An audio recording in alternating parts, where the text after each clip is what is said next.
Hello friends, this is Borbala Banto CPA from Concierge CPAs, and this is the weekly update we do nowadays, and this is April 17th, 2020. I wish I could say that we survived tax season, and usually CPA firms are closed Thursday, Friday after tax season, and this did not happen this year.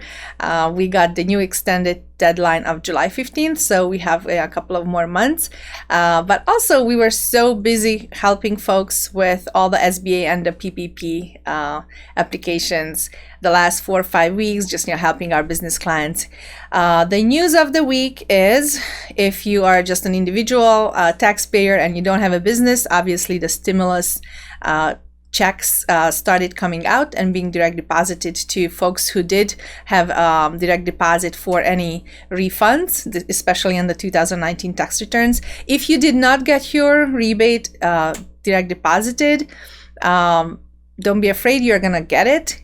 I've seen a list that this is going to go on till September, the last tranche of checks that are going to come out for people who do not have any direct deposit info on the 18 or 19 tax returns. They will get their checks in September. So this is a longer period of time. Don't be distressed if you didn't get it this week. Now, if you do have a small business, then unfortunately, the news of the week is that the SBA ran out of the $349 billion PPP allotted money. So this was a very unfortunate news. We've been working so hard the last, I would say, 3-4 weeks to get all our business clients ready for the application, worksheets, all the payroll forms, and unfortunately, I cannot say that any of our clients got it yet. I did have clients who applied the first day that the applications came out to the banks. Obviously, the banks had a rocky start, but I do have clients who got through the first day, which was 2 weeks ago today, and they still did not get an SBA loan number. Now, on the other side, obviously, the $349 billion worth of PPP loans, forgivable loans, were allocated to small businesses, so that's good. Although, if you ask me, a business with 500 employees, which was the maximum number of employees a business could have, is really not a small business as far as I'm concerned, a big manufacturing plant with 500 people. But I guess they were able to help a lot of people, a lot of employees, and save jobs for 2.5 months. So as far as the economy, I can understand that. But unfortunately, what I read today is only 6.7% of all the small businesses in the US were in this $349 billion. So there is the rest of us, almost 94% who did not get anything. Now, this is a good lesson, and we have to look at the lessons in everything. Obviously, act fast, which again, most of my clients did. Have good information, which they did. The one thing I think most of us lacked was a close relationship with a banker, maybe at a smaller bank, very close relationship meaning they could alert us, put us in the queue sooner, and obviously that this could not work for a whole economy. But for example, I heard that from an office neighbor of mine who said his banker buddy called him Thursday night before this all started. It's like, give me all this information. Friday morning, he was in the queue, he was approved. And so all of our clients, I think we calculated $1.2 million that they were supposed to get based on the payroll figures, and nobody's gotten it. Now, the good news is that really it looks like they're going to have second rounds. Everybody's hoping for it. There are petitions going around to have second rounds. And if you already have your application in with a bank, one or more, some people have more applications in, you might be in a better position to get funded in the next round. So that's about the PPP. Unfortunately, again, we don't have good news in that regard. I think most people did. I did have a client who's an executive at a company that got it, so it's not like a really small business, but obviously there are a lot of folks businesses who got it. what's going on with the SBA? The SBA loans are still, the SBA is still taking applications. Now, again, I cannot boast with really good news about that as far as the $10,000 or up to $10,000 advance that the SBA said that these businesses can get when their application lands at SBA loan officer's desk. None of my clients got that either, and I've not heard really on the blogs that a lot of folks would have gotten the advance either. Now, guidance came out that it is up to $10,000, and they're gonna do $1,000 per employee that you had on December 31st. So I have a client who said that he got information from his bank that 2 employees, maybe maximum $2,000 is what he could be approved for as far as the advance. And then how much the whole loan would be, that's a different question. Like a loan officer has to review your personal information and has to make that decision of how much do you need based on, whatever guidelines they have. So SBA loan, still, if you have not applied, go to sba.gov/disaster and just apply now. Again, you do have 3-4 weeks until they contact you. If you did not by any chance file your 2019 tax returns and you do not have 18 and 19 ready, both business and personal, this is the time for you to do it. And actually, I would even add year-to-date accounting financial statements for 2020. So you have a couple of weeks to get those done, but get your application. For the PPP, obviously you just need last year's payroll information, and when most banks start accepting applications, you can get the debt ready and the worksheets to calculate the average monthly payroll. Now, so these are the 2 things that we've been talking about for the last couple of weeks. I really feel that starting next week, after this whole PP craze, now it's dying down until we find, about the second round, which has to be voted by Congress for. So until that's gonna come up again, I really feel that the next wave of information that stuff that's will be looked at by small business people will be all the provisions of the Families First Coronavirus Response Act.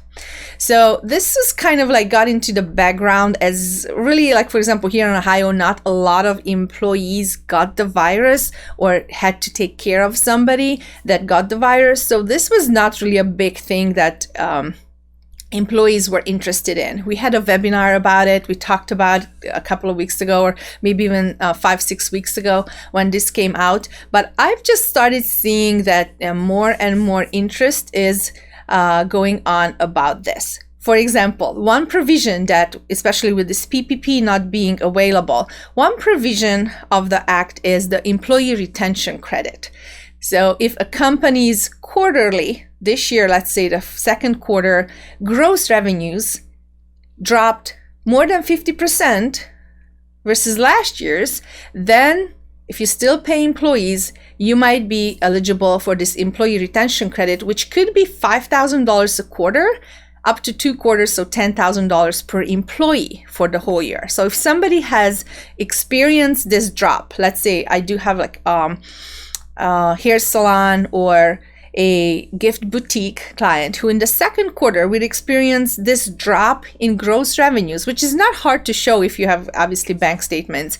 If they still then start paying employees, or maybe even the owners themselves, if they are on payroll, and they can be on payroll, $5,000 a quarter, they can get dollar for dollar credit for up to $10,000 this year. So that could add up, with a couple of employees on payroll, that could up a good amount for small businesses. So I feel that that's going to be the second wave of provisions that are going to be looked at, and it's going to be more popular starting next week. So we'll see. I will let you know next Friday. So this is, again, if we learn anything from this, how we handle all this stuff is, let's have your business's taxes done in good order, payroll done in good order, and current financial statements in good order. It's not just like I put everything in QuickBooks and then who knows, I just push the report button, the P&L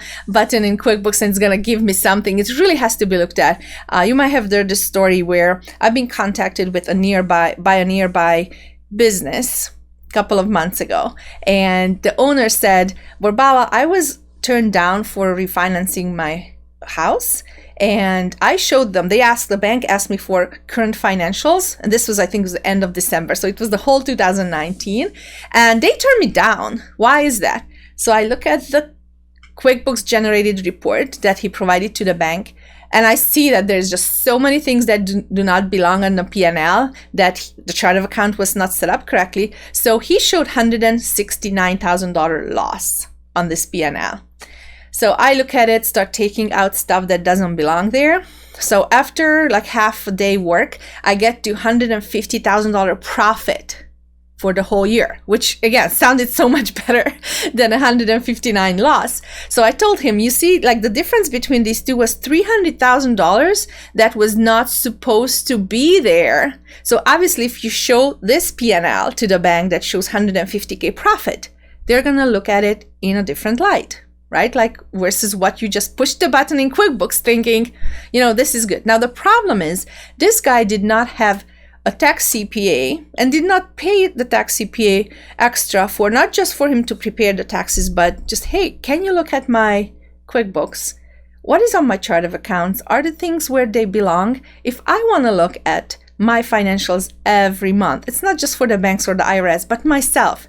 Will I see what's really supposed to be seen there? Do I get a valid P&L? I'm pretty sure his tax accountant just did what I did, just take out stuff from the different lines, categories from the P&L and got to the correct P&L on the tax return.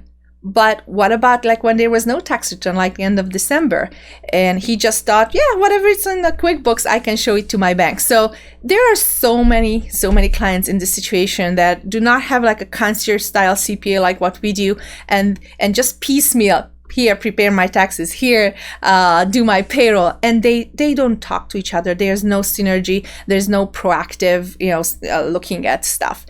Today, I got an email from a client or somebody I know on the West Coast, and he said, which provisions of these new acts should I take advantage of? Can I do PPP? I have 2 employees. Can I do SBA? And by the way, I have not filed taxes for the last couple of years, but I don't even see that I'm going to do it in the next few weeks. So I immediately told him, SBA would not be for you, because right after you apply, you have to show 2018-19 tax returns.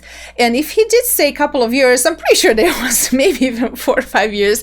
So do yourself a favor and use this time to change your ways, how you deal with the financial aspect of your small business. Have those very important advisory roles, fill those in your business, that you have that good banker that I mentioned. Like, it would have been so good to know a banker in that, here's my cell phone number basis, and where I could have sent all my clients and, myself, and I did not have that because I never needed it before, right? And everything is virtual, and we just deposit, it goes directly, and then we spend it virtually, and really you don't need to talk to somebody even in a small business if you don't have problems, you don't have loans or otherwise. So have that banker relationship, have that insurance relationship, have that CPA relationship where everything is looked at and it's proactively and strategically. So that's my soapbox for today. Have a great weekend. Stay safe and healthy, and let's talk next week. Bye-bye.